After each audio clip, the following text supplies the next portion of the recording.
आगमते जिनवरे बाखियो गणधरते हियड़े राखियो ते अनोरस जेणे चाखियो ते हुओ शिव सुख साखियो ते हुओ शिव सुख साखियो। 6 अंध व्यक्ति थे। रास्ते में उनको सभी को एक हाथी मिला, बहुत बड़ा प्राणी।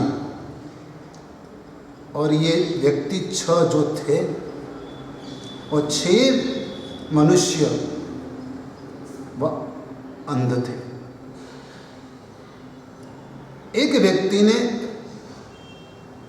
हाथी के पांव को पकड़ा और उसने कहा हाथी खंभा जैसा है। दूसरी व्यक्ति ने हाथी के कान को पकड़ा और कहा हाथी तो सुपड़े जैसा है। एक व्यक्ति ने हाथी की पूंछ को पकड़ा और वह कहता है कि हाथी जो है वह रस्सी जैसा है।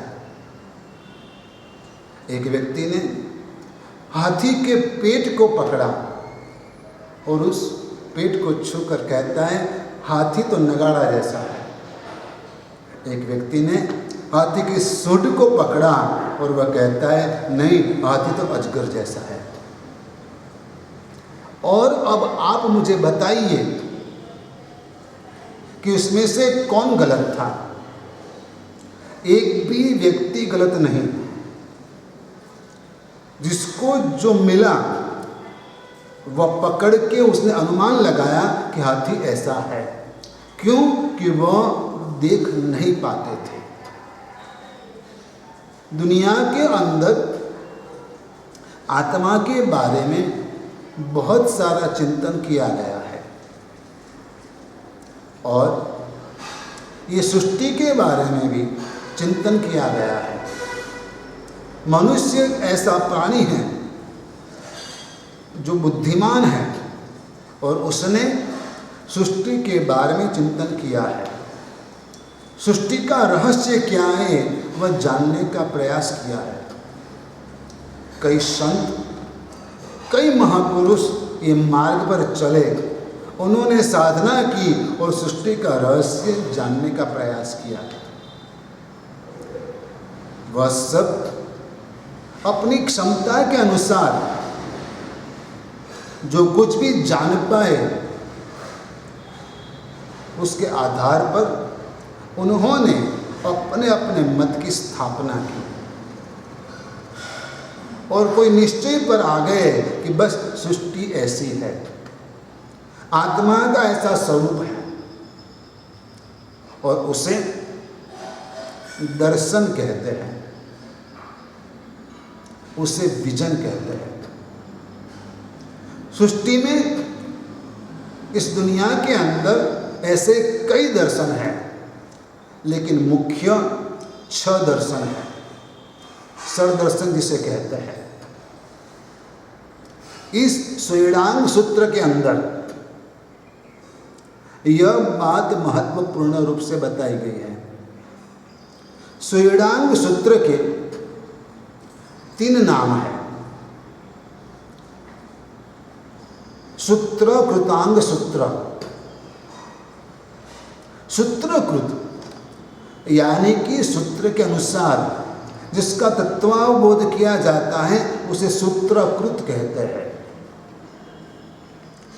सुतकृत, सुत माने पुत्र, तीर्थंकर के पुत्र समान वैसे जो शिष्य है गणधर, वो गणधरों ने जिसकी रचना की है वैसा सुतकृत।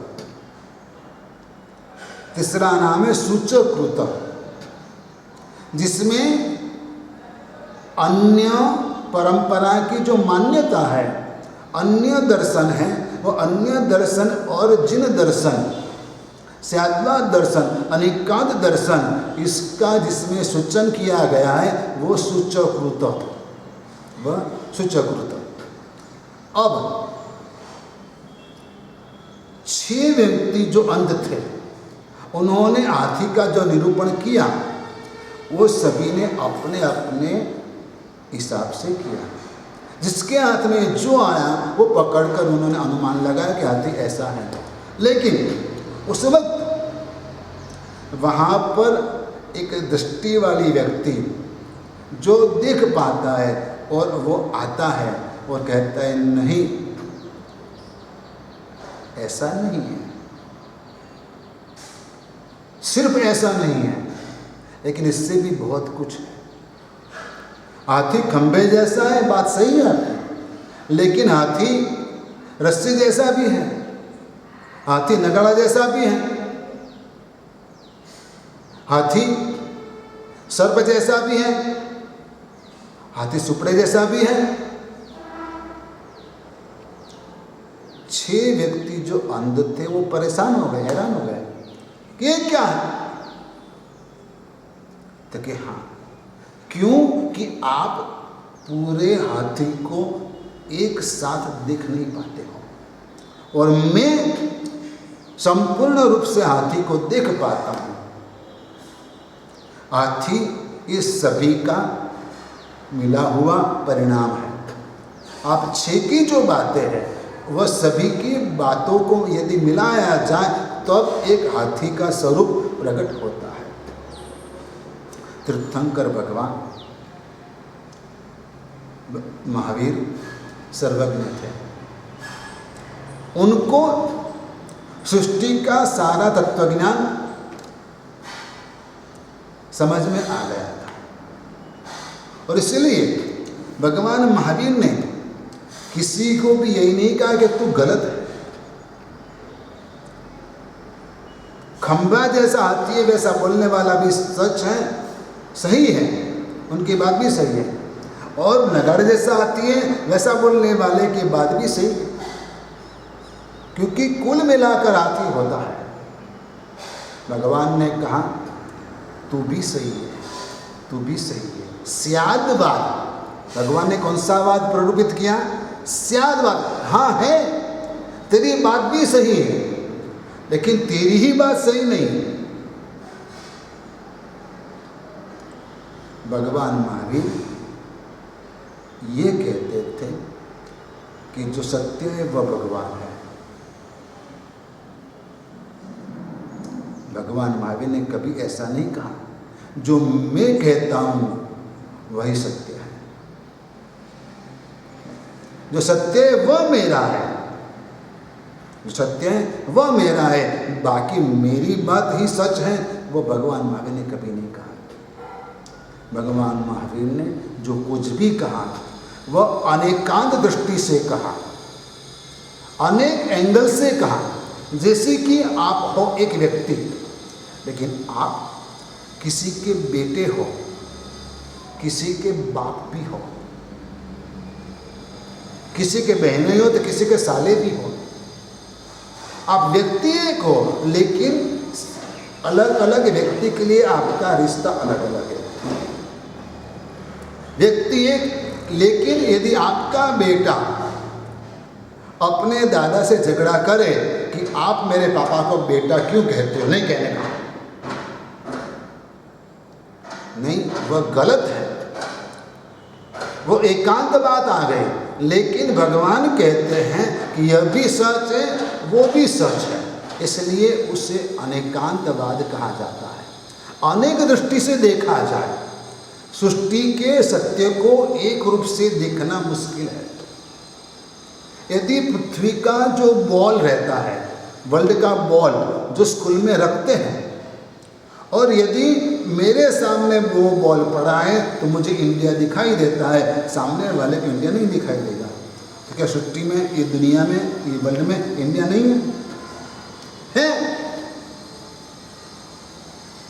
लेकिन यही बॉल को घुमाया जाएगा तो उनको इंडिया दिखाई देगा, मुझे नहीं दिखाई देगा। तो मैं जो देखता हूँ वही सत्य है, गलत ऐसा कभी नहीं होता। इसलिए भगवान महावीर ने सृष्टि का जो तत्वज्ञान था वो दुनिया से सभी दर्शकों से ऊपर उठकर बताया। अलग से आप भी सही, भगवान महावीर के समोसरण के अंदर उनकी देशना सुनने के लिए तरह तरह के लोग आते थे, जिनके दिमाग में ऐसी कई बातें भरी हुई थी और वह भगवान के पास आकर ये सब सुनते थे। और यदि मन में कोई शंका प्रश्न पैदा होता था तो वह पूछ लेते थे और उनको भी भगवान महावीर की बात समझ में आती थी कि नहीं, ऐसा भी हो सकता है। अपनी बातों से कभी कभार उनको भरोसा उठ जाता था। वैसी भगवान महावीर की वाणी थी। आज भी कई तरह की मान्यताएं लेकर लोग चलते हैं। उस समय के अंदर नास्तिक दर्शन था, आज भी है। पंचमहाभूतवाद था, एकात्मवाद था, तज्जीववत तत्शरीरवाद था, एकेश्वरवाद था और साथ में सांख्य मत भी था। ऐसे कुल मिला के सर्वदर्शन उस समय में थे, आज भी है। नास्तिक दर्शन का ऐसा मानना है कि इस दुनिया के अंदर पुण्य, पाप, परलोक, धर्म, स्वर्ग, नर्क कुछ है ही नहीं। नास्तिक दर्शन ऐसा मानता है। नास्तिक दर्शन ईश्वर को मानता नहीं है। दूसरे नंबर में पंच महाभूतवाद है, यानी कि पृथ्वी, पानी, अग्नि, वायु और वनस्पति। ये पंच महाभूत जो है वह यदि जब मिलते हैं तब चेतना प्रकट होती है और जब बिखर जाता है तब चेतना नष्ट हो जाती है। और पुण्य पाप कुछ नहीं है, वैसा वो लोग मानते हैं, पंच महाभूतवाद। तीसरे लोग वैसे मान्यता वाले हैं एकात्मवाद, यानी कि आत्मा के अलावा कुछ है ही नहीं, आत्मा एक ही है, अद्वैतवाद ऐसा मानते हैं। चौथे नंबर के लोग तज्जीववत तत्शरीरवाद, यानी कि इस जन्म में जीव जिस रूप में है वही जीव अगले जन्म में वही रूप में पैदा होगा। जैसे कि आप आज मनुष्य हो तो अगले जन्म में भी आप मनुष्य बनोगे। आज एक गधा है तो वह अगले जन्म में गधा ही बनेगा। तज्जीववत तत्शरीरवाद, वैसी मान्यता वाले भी लोग सृष्टि में थे, आज भी है। इसके अलावा नास्तिक लोग भी जो थे, इसके साथ में सांख्य मत यानी कि अकारकवाद। अकारकवाद का मतलब यह होता है कि सृष्टि में किसी को कुछ करने की आवश्यकता ही नहीं है। जो होता है वह जो नियति है वो इस रूप से हो जाएगा, जैसी नियति है उस रूप से होता जाएगा, अपने को कुछ करने की आवश्यकता नहीं। जो भी होता है नियति के आधार पर होता है। और छठा दर्शन जो एक ईश्वरवाद, यानी कि ईश्वर एक ही है, उसने सृष्टि को उत्पन्न किया है, वही सृष्टि का संचालन करता है और वही सृष्टि का नाश करता है, एकेश्वरवाद। भगवान महावीर ने ये सभी तरह की मान्यता वाले जो भी तत्वज्ञानी थे वह सभी को समझाया कि आपकी सभी की बात सही है, लेकिन एक एंगल से, सभी एंगल से नहीं। और ये सब बातें सन्यासी तत्वज्ञानी अपने अपने अनुयायियों को बताते थे। अब सामान्य लोग जो हैं वो तो अपनी रोजी रोटी में पड़े रहते हैं, उन लोगों को ये सभी बातों से क्या लेना देना। लेकिन कभी कभार जब वह सोचते थे तो परेशान हो जाते थे, हैरान हो जाते थे कि ये कोई ये कहता है, कोई वो कहता है, आखिर सच क्या है। और वैसी जिज्ञासा लेकर वो लोग भगवान के पास आते थे। सभी को अलग अलग बात में कुछ न कुछ कमी लगती थी, क्षति लगती थी कि ये बात वैसे तो ठीक है लेकिन कुछ कम लग रहा है, जम नहीं रहा, सेटिस्फैक्शन नहीं हो रहा, कुछ कमी महसूस हो रही है। और भगवान महावीर ने इस सब के ऊपर अनेकांत दर्शन की बात कही। कहा ईश्वर कोई एक है, वे बात संभव नहीं। इस बात का भगवान ने छिप उड़ा दिया। तू भी भगवान बन पाता है, वो भी भगवान बन पाएगा। यदि ईश्वर ने सृष्टि की रचना की है तो ईश्वर किसने पैदा किया? यदि ईश्वर ने सृष्टि की रचना की है तो कोई काला कोई गोरा क्यों, कोई बौना और कोई हैंडसम क्यों, कोई धनवान कोई गरीब क्यों? यदि ये सब उनके कर्मों के आधार पर मिल रहा है तो ईश्वर ने किया क्या? इसको कुछ करने की जरूरत ही कहाँ? इसलिए भगवान कहते हैं कि ये सृष्टि अनादिकाल से है, अनंत काल तक चलती रहेगी। भगवान ने गहराई में जाकर कहा, अलग अलग तत्व बताए, वह तत्व आगे और आदम ग्रंथ में आएंगे। और यह सभी बातें बताएं कि अनादिकाल से है, अनंत काल तक रहेगा। जैसे कि टाइम, समय का प्रारंभ कब हुआ और एंड कब आएगा? कभी नहीं, कोई लिमिट नहीं है। जो आपने व्यवस्था की, गिनती लगाई, तब से ईस्वी सन, क्या उसके पहले कोई समय नहीं था? विक्रम संवत, उसके पहले कोई समय नहीं था? था। अब ऐसा कभी कभार कोई वैसा बड़ा सत्ताधीश आएगा तो अपने नाम से सन चलाएगा, सालों की गिनती लगाएगा, तो क्या ये सब मिट जाएगा? नहीं, अनादिकाल से सब चल रहा है, अनंत काल तक ये चलता रहेगा। ये भगवान ने बताया। ये धरती, ये मिट्टी, ये जो कुछ भी है, जड़ और चैतन्य, सब अनादिकाल से है, अनंत काल तक रहने वाला है। लेकिन उसमें परिवर्तन होता रहता है, चेंज आता है, बाकी कोई फर्क नहीं पड़ता।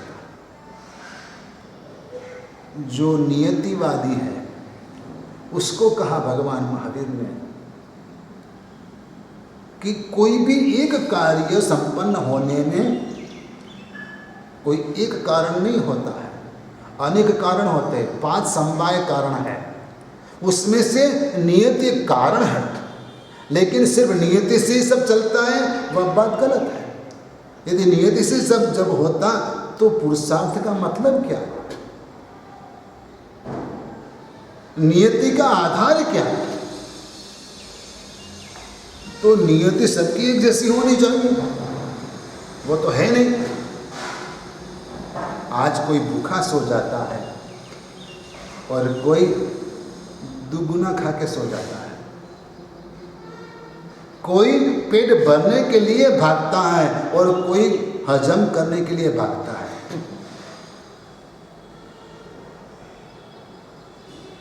नियति एक जैसी कभी नहीं होती। जिसका जैसा पुरुषार्थ रहता है, जिसके जैसे कर्म रहते, वैसी नियति होती है। इसलिए नियति एक वजह जरूर है, एक कारण जरूर है कार्य संपन्न होने में, लेकिन वही सर्व संपन्न के सर्वगुण संपन्न मात्र वही है, वैसी कोई बात नहीं है।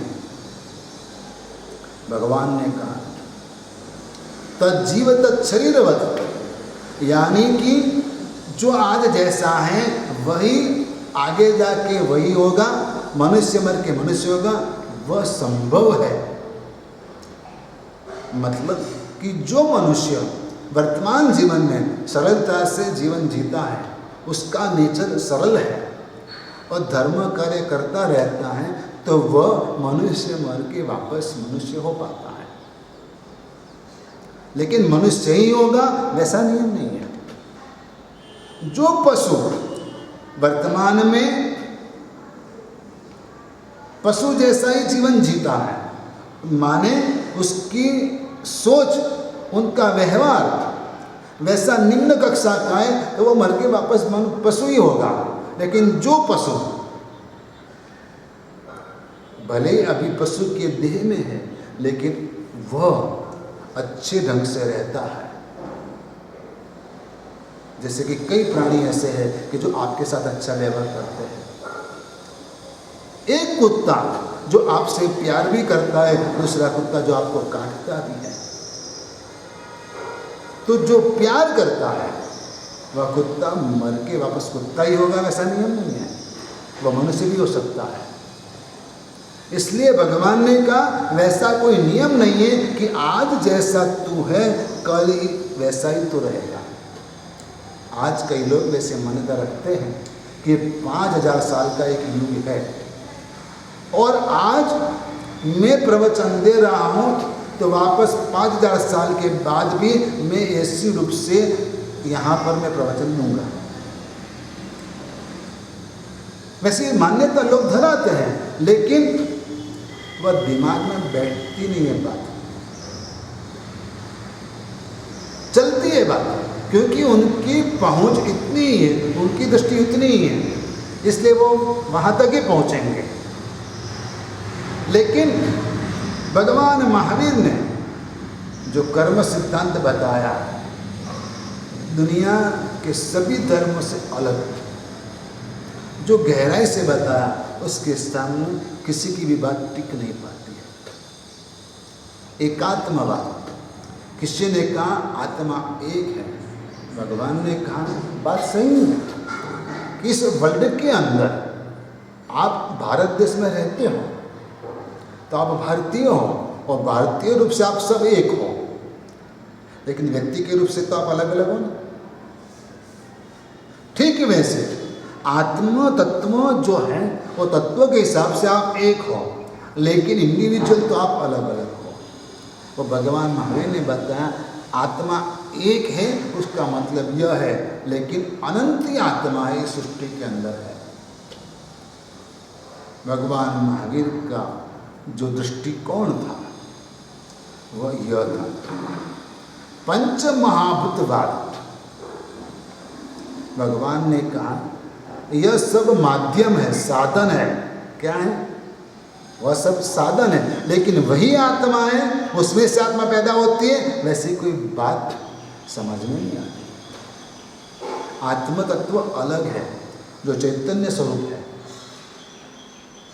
भगवान ने यह भी बात समझाई कि जब चैतन्य तत्व शरीर को छोड़कर चला जाता है तो वह वैसे मुर्दा का मुर्दा रह जाता है और वह सब मिट्टी में मिल जाता है, खाक हो जाता है। नास्तिक लोग को कहा भगवान महावीर ने कि आप मानो या न मानो उससे कोई फर्क नहीं पड़ता, जो है वह तो है ही, उसका नकार कोई नहीं कर सकता। यदि ईश्वर नहीं होता, भगवान नहीं होता, तो आप किसका आलंबन लेकर मन को शांत करते? किसी भी साधन आलंबन आपको चाहिए और वो आलंबन लेकर आपको मन की शांति बनाए रखनी है। कोई भी सुपर पावर आपसे बढ़कर होना चाहिए और तब जाके आप आगे बढ़ते हो। आपका कोई गोल होना चाहिए। यदि आप ईश्वर को नहीं मानोगे, भगवान को नहीं मानोगे, वैसे कोई तत्वों को नहीं मानोगे, स्वर्ग और नरक को नहीं मानोगे, पुण्य और पाप को नहीं मानोगे, धर्म और अधर्म को नहीं मानोगे, तो इस समाज की व्यवस्था चलेगी कैसे? समाज व्यवस्था चलाने के लिए भी धर्म अधर्म को मानना पड़ेगा, पुण्य और पाप को मानना पड़ेगा, स्वर्ग और नरक को मानना पड़ेगा। हाँ, ठीक है कि जो व्यक्ति इसी जन्म में बहुत दुख भुगतता है उसके लिए यहाँ ही नरक है, कोई यहाँ ही रहकर बहुत चैन से जीता है तो उसके लिए यहाँ ही स्वर्ग है, लेकिन उससे बढ़कर भी स्वर्ग और नरक है। आत्मा है। वैसी बातें भगवान महावीर ने अपने दृष्टिकोण से कही, जिसे अनेकांत दर्शन के नाम से पहचाना जाता है, जिसे स्याद्वाद दर्शन के नाम से पहचाना जाता है। और यह श्री गणांग सूत्र के अंदर यह बात मुख्य रूप से कही गई है। सरल दर्शन के ऊपर अनेकांत दर्शन का व्यू क्या है वह भगवान महावीर ने बताया कि आप भी सच हो, वो भी सच है।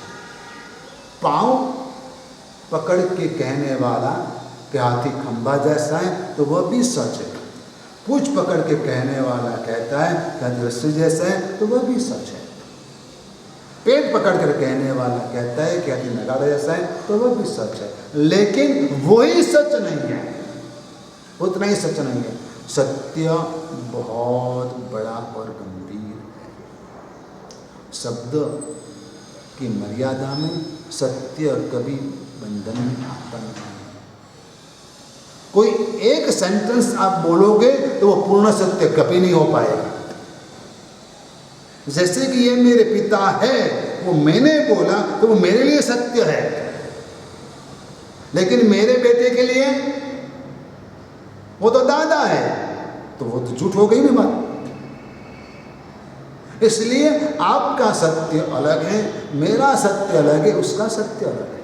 सत्य कभी भी शब्द में मर्यादित रूप से आप माप नहीं पाओगे। सत्य सिर्फ अनुभूति का विषय है, समझने का विषय है, बताने का विषय नहीं है। माही पढ़ाते मासुक माणे, देखण हारा दाजे जोने। जो सत्य के अंदर डूबे डुबकी लगाइए वही मान सकता है, वही समझ सकता है कि सत्य क्या है। तीर्थंकर भगवान सर्वज्ञ होते हैं, और सर्वज्ञ होते हुए भी तीर्थंकर परमात्मा समासद के अंदर जब उपदेश देते तो कभी भी पूरे सत्य को एक रूप से बता नहीं पाते, क्योंकि शब्दों की मर्यादा है, शब्दों की मर्यादा है। और इसलिए शब्द अनुभूति, सत्य अनुभूति का विषय हो जाता है, और वह सत्य का अधिक से अधिक रूप से स्पष्टीकरण करते हुए इस आगम ग्रंथ के अंदर जिन दर्शन क्या है, स्याद्वाद दर्शन क्या है, अनेकांत दर्शन क्या है, वो बताया गया है। और इसके अंदर ये श्री गणांग सूत्र में और भी कुछ बातें कही है, वो क्या वह हम कल देखेंगे। आज इतना ही। धर्मलाभ, आशीर्वाद।